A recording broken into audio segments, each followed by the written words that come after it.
Hello everyone, and welcome to this week's Shed Adventures. If I sound a bit out of puff, I am. I've had a bit of a morning, so I was 20 minutes into this episode and the camera ran out of battery. I was so annoyed I pressed the delete button. How stupid am I? So I could have just charged the battery up and edited myself back in after 20 minutes of chatting, but no. So I cut my nose to spite my face. That's a saying my dear old gran used to use a lot. So I certainly did that. Anyway, we're back.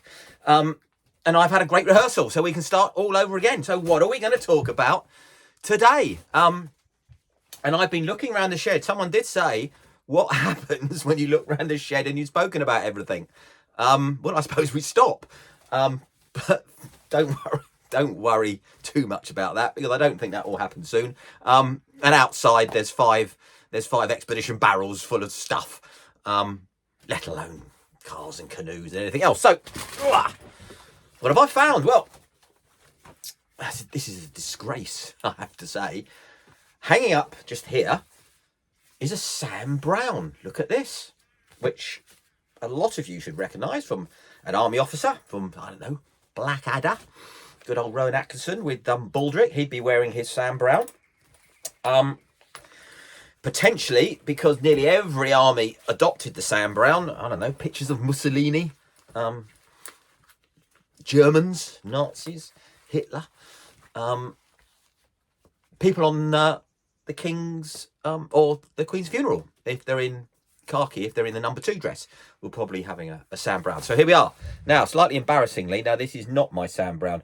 This is my father-in-law's Sam Browne, who was a much smaller, thinner fellow than me. Although I have to say, I think I'm wearing my Sam Browne around my chest rather than my waist. I think mine would be just as badly fitting. So, Sam Browne. Where does it come from? Well, it comes from, and I need to give him his full title, Sir Samuel James Browne. James Browne, yeah, Godfather of Soul. Yo! No, Sir Samuel James Browne, VC. That's the Victoria Cross.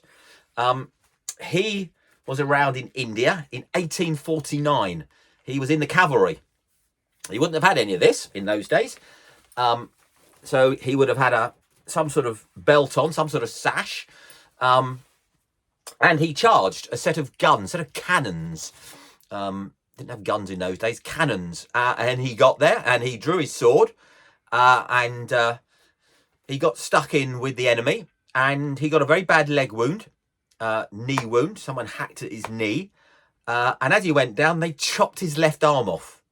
They chopped his arm off. So there's a number of amazing things that happened here. First of all, he had a military career afterwards because he developed the Sam Browne. I'll explain why in a minute. How that man survived having a severe wound to his leg and his knee, and in those days having an arm severed, I have no idea. He must have been as hard as woodpecker's lips, that fellow. He must have been really tough lad. Anyway, so he wasn't sent away from the army. He didn't leave the army. He didn't go back to civilian life. He stayed in the army as a general, I think, as a one-armed guy, with probably a limp from the injury he got on his leg. So how fab is that? But the problem he had, and I'll try and explain, I'll stand up, but your sword would be hanging off here. And what you tended to do when you wanted to draw your sword, it would be on some sort of sash or some sort of belt. You would tend to grab the scabbard, grab the sword and pull it out like this. Well, he found that whatever method he had in those days really didn't work for him because he didn't have this arm. So he's trying to grab his sword off and it's wiggling about and it's not where he wants it. So he wanted a better way of securing his sword. So he developed the Sam Browne. And they come in single things or they come in double because, as I mentioned before, beginning of the war, officers had a sword and a Webley.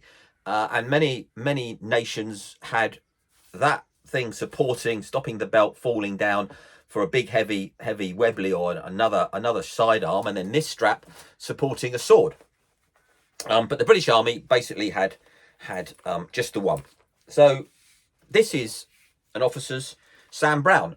This is my father-in-law's, so this probably is a generation after me. So this has to be 70 years old. And it is in a disgraceful condition. It sits up there behind some canoe gear. So I need to get this out. What I need is I need a shed conservator. If anybody wants a 2-week holiday, there is beds in here. Come and do some conservation of the articles in my shed. So I will get some polish on this. Not when this was in service, you could shave in it. It was that shiny, but I will get some. Yeah, the stitching's coming apart there. I will do some work on this to preserve it, because it deserves being preserved, and it was my father's-in-law, and I loved him to bits. So we'll do some work on that. So that was the Sam Browne. That's how the Sam Browne got its name, and I think every nation today will still call it a Sam Browne. So what else did I want to talk about? Well, we spoke about polishing. The Sam Browne should all be bulled. So what's bulling? Well, it's the art of the army wanting you to look as smart as possible, and taking leather items, leather accessories, and making them look like paint and leather, basically, either brown or black. And you would have seen that again, the Queen's funeral. You would have seen all the guards and all the ceremonial troops. Again, you could shave in their boots, and their leather accoutrements, and probably even, you know, the reins and the saddlery of the horses, absolutely polished to a ridiculous degree. So why? What was the interest? What is the interest? As a young soldier in 1978, I sat there and balled my boots. 8 years later, going through Sandhurst, I was still sitting there bulling my boots. It's traditional. It shows some level of discipline. It shows some level of attention to detail. It certainly shows some level of dexterity. Some people just don't get it. It's certainly not necessary, but it does make you look a very smart soldier. And when you're going through training and they're trying to put you under pressure and they're trying to find chinks in your armour, it's just another thing they can poke at. And if you've ever had your best boots thrown out of a second-story window onto a parade square, which I have, and you've watched your work disintegrate, they can put you on a lot of pressure just by doing that. They knew I was an ex-ranker. They knew I could bull. They knew I was going to bed early. So lose their temper, tell them my boots was rubbish, chuck them out the door, and that would level things off a bit. And cocky me would be back to square one. That's the name of the game when you go through training. So what have I got here? Well, we're going to talk about bullying for a bit. I've got my shoes. These, now I'm doing some sums in my head, and my maths is atrocious. These have got to be 35 years old. And not quite standard. So I did some time at our depot regiment training. So these shoes were out pretty much every day on the parade square.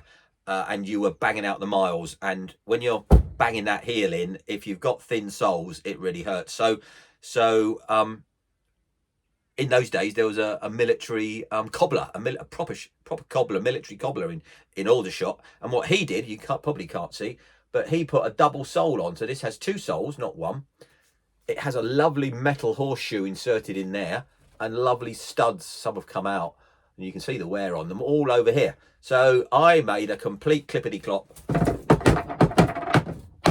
when I banged my leg, which is great. It helped the lads keep the pace. They had rubber-soled boots. It helped me keep the time as well, and it stopped my shoes wearing out. 35 years later, these are still my best walking shoes.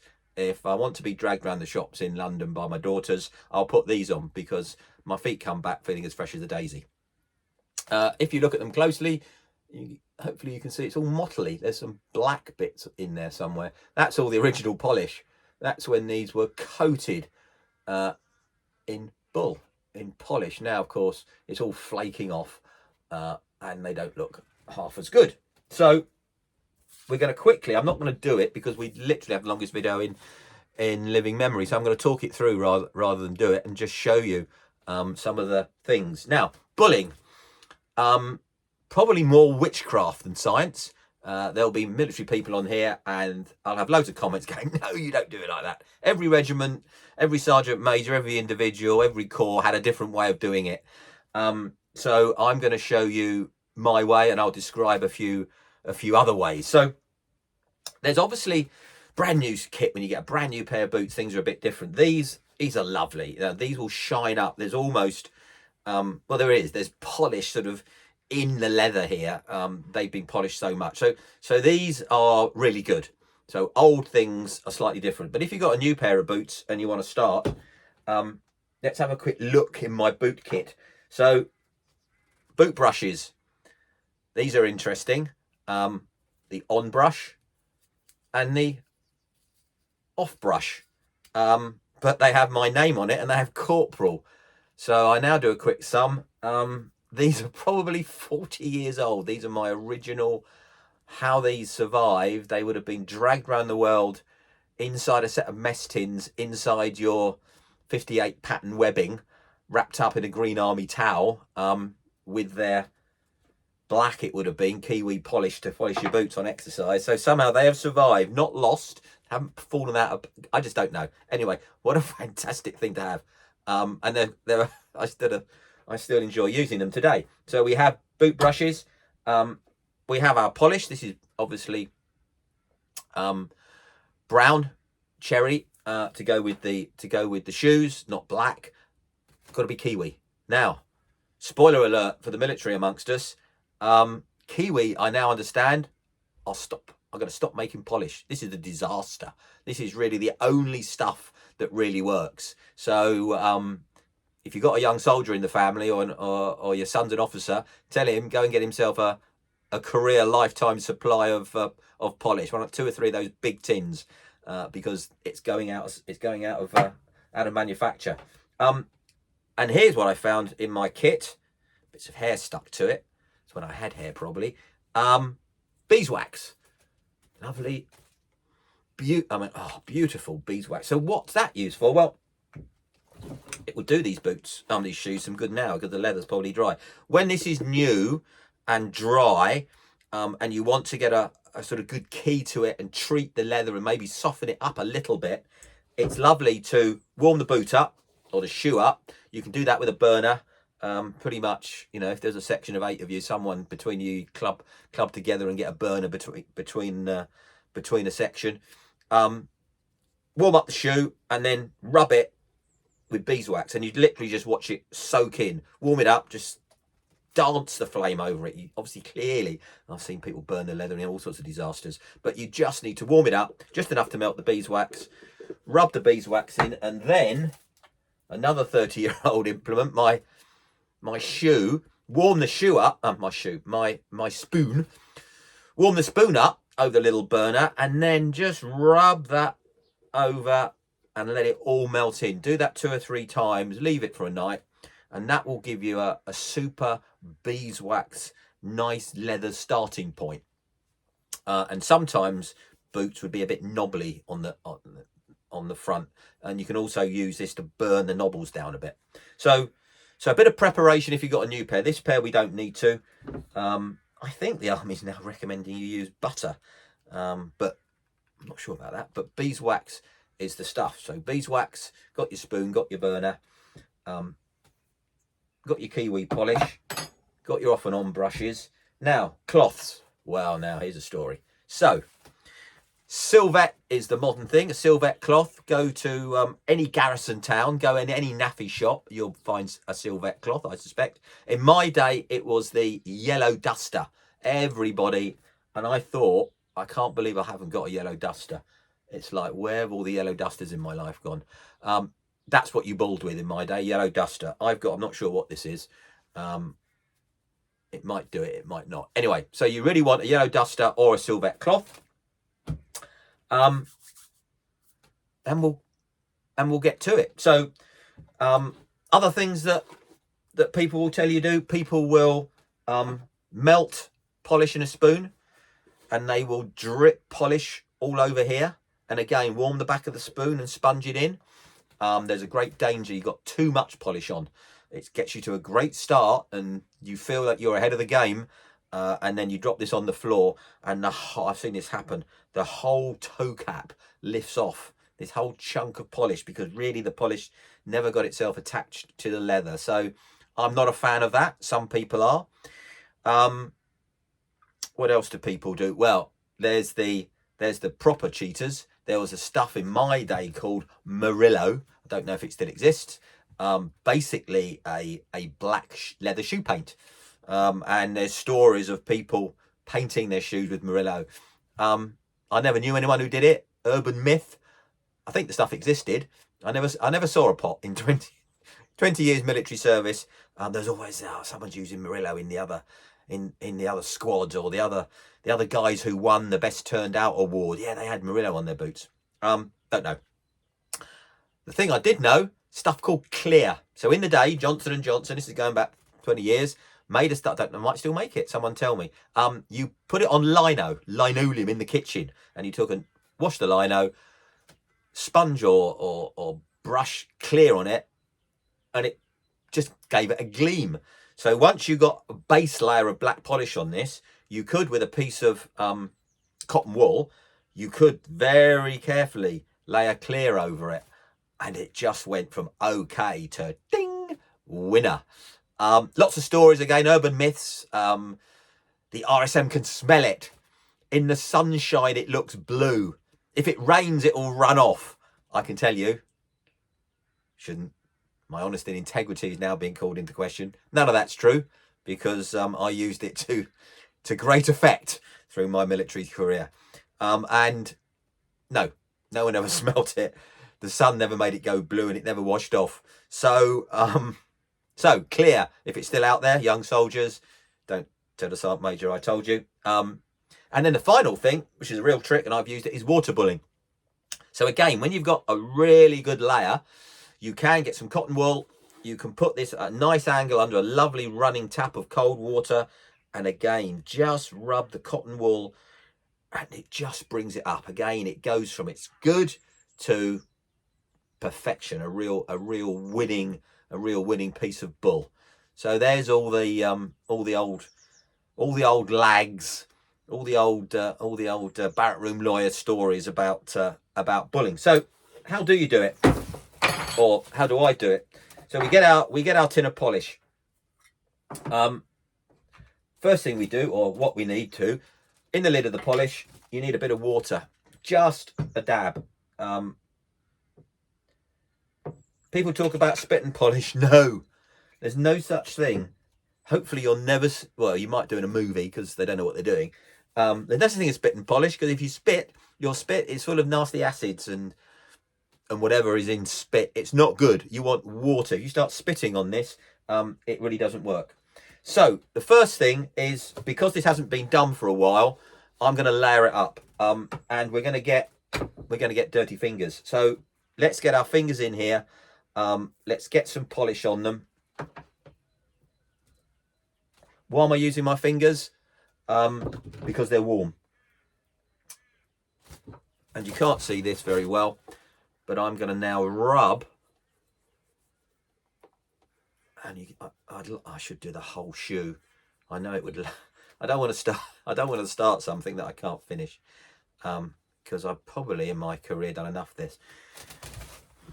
Can you see that?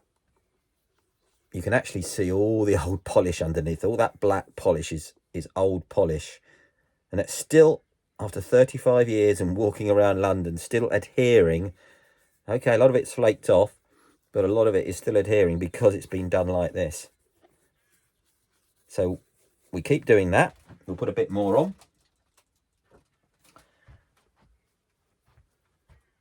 And what I want to do is just rub this.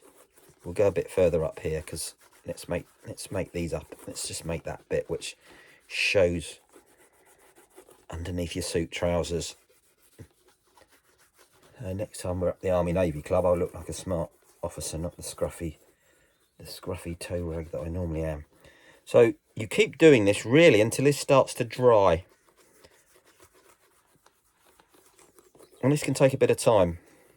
I could be I might It's just a smudged. Yeah, no. It's just starting to dry. Go all smeary.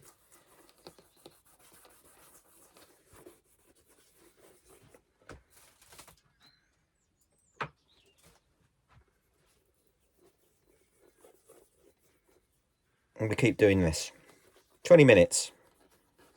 You would do the whole of the shoe or the whole of the boot. What I'm going to do is we'll just leave that there for a minute. And we'll play with the other one for a second. It's going good there. You can feel it. Can you feel it? It's drying there. That's what I want it to do here. Yeah, okay. Patience. Yeah, just starting to dry here. Not so much on the toe cap. Let me just put another finger on there. Yes, now it's Now it's just starting to dry.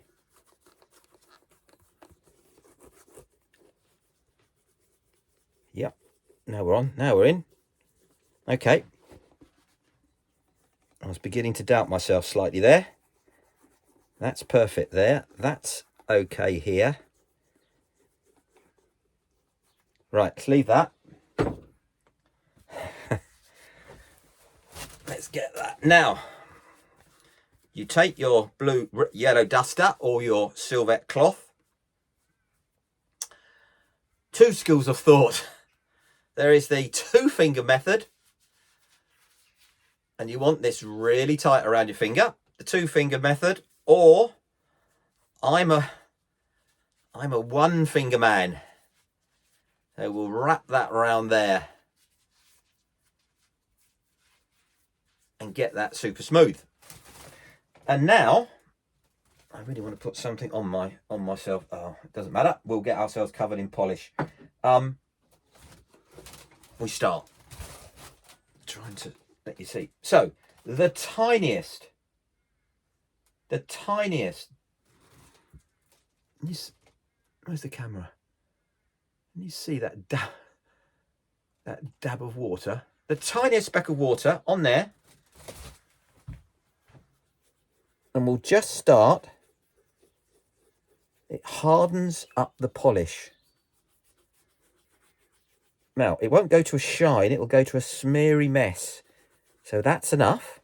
Then, a smear of polish.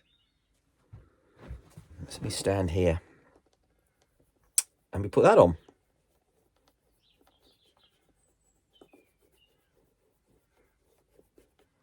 Dab. Polish.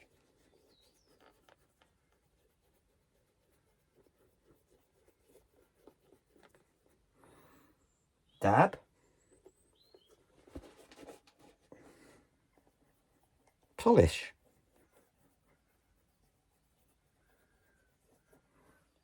Now I'm just feeling my way now because I know what I'm after.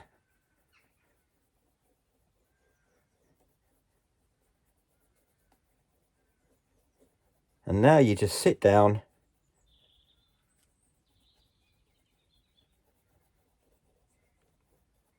Mind in neutral. If you're on a course at Sandhurst at basic training, no one's going to shout at you for a couple of hours. And you bull. And you do this. And at some point, the layers start to build up. And it just starts coming to a shine. I'm not sure if this cloth is going to actually do what I want it to do.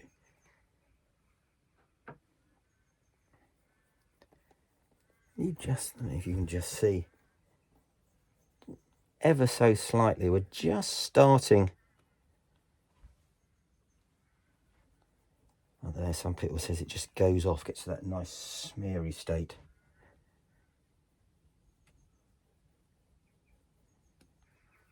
Just starting there, a little bit there. Just see the light catching on it. Not much, ever so gently. So that's me for the next. That's me for the next couple of hours. And when I'm finished, Yeah, it likes it down there. That's lovely. When I'm finished, we'll have a shiny toe cap and a pair of shiny boots that would, or shiny shoes that would pass muster on any parade ground. So that's bullying. Am I learning discipline? Am I learning attention to detail? Am I learning to be a good soldier and look after all my kit? Maybe you can decide. But certainly the army still feels today, as it did for the last few hundred years, that this is the sort of thing it wants to get its lads doing.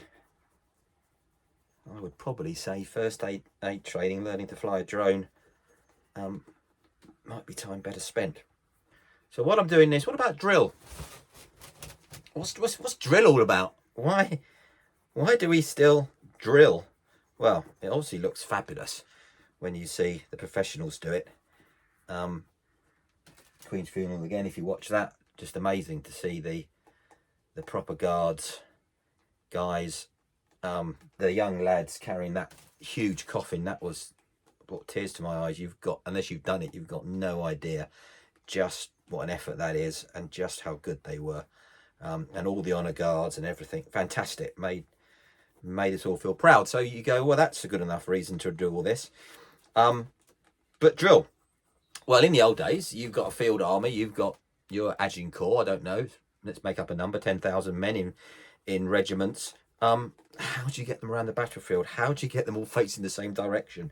How do you form a square to defend yourself against the French cavalry charge? How do you form the thin red line, made famous in Zulu and other films, line of British redcoats? You want one on the guys in the front, you want it 2 ranks thick, the guys in the front kneeling down with their muskets, guys behind them firing over the top when they're reloading, and Vicky Verky. So you can keep a continual hail of lead coming out your brown bess or your musket or whatever. So drill was required. Can you see that? Can you actually see the light? Can you see that we are actually making progress, and we've gone from dead dull to just something with a shine on it? Maybe not, but I can see it, which and weirdly there is a sense of satisfaction. This doesn't feel alien. I'm sure if you're doing it first time it'll feel weird. This feels like, yeah, like I've been doing it all my life, which we have. There's definitely a shine. Okay, only basic, but you can see that was, let me see. Oh. No, these aren't in bad nick, that pair. I was going to do a compare and contrast, but they're actually surviving a lot better. So yeah, so drill. Again, discipline. It gives you something to do. It looks smart for parades. Has you working as a team, teamwork. Nothing worse than tiny bit of water. Nothing worse than the one guy who can't march in a platoon. And of course required in the old days for getting your army in the right place on the battlefield. Okay. Maybe, I'll tell you what we will quickly do before I finish. We'll quickly just have a Shillelagh review, and then I won't bore you anymore. I will finish these off because they do deserve just to be nice, up to a not even a parade standard, but even just nicely walking around the streets. So you look like a smart chap. And I will do a bit of conservation on that. If anyone fancies a holiday in the shed doing conservation of all the old things we've got here and restoring a few, let me know. There's a bed over there. There's so much in here, and it's all getting old and dusty. Right. That's not very long, is it? You can imagine if I stayed at this for a couple of hours, if I can catch the light, you can just trying to catch, you can just start to see the shine coming, I'm hoping. And that's not very long, is it? So, and this isn't the right cloth. You get the proper cloth. Yeah, these would look, yeah. I'd have them 45 minutes. They would look smart. Not quite parade standard, but you'll be doing this for weeks. You've got 9 weeks of basic training before your parade. So you've got 9 weeks of that. Let's have a quick look at this. Here's the old Shillelagh. Oh, I'm running over time, 30 minutes. Oh my word, I've waffled on. Looking a bit shiny. Why is it looking shiny? It's coated, and I'll put some more in a minute. Boiled linseed oil. What's my issue with it? Drying out too quickly. Got to stop it from drying out, or it's going to crack and split. Again, this should have cut this, and we should have put it in the loft for a year. Just the same issue we have with the longbow. With the longbow. But I want to show you something, and I can't wait a year. However, it's too long and too, well, I can cut it off for lead, but it's too heavy for a walking stick, I think. So I'm going to play with it a bit more, but Shillelaghs, you can come in all sorts of shapes and sizes. A sort of proper little club, about 18 inches. Cut it off there where my fingers are, if you imagine there, and then you've got this proper little fighting. It's a really nice thing if you want to, maybe that way round. Doesn't really matter. It's all about kinetic energy and getting that big weight thumping on someone's noggin. So that's still going. We'll do some more work and refine it, but I just need to stop it from splitting.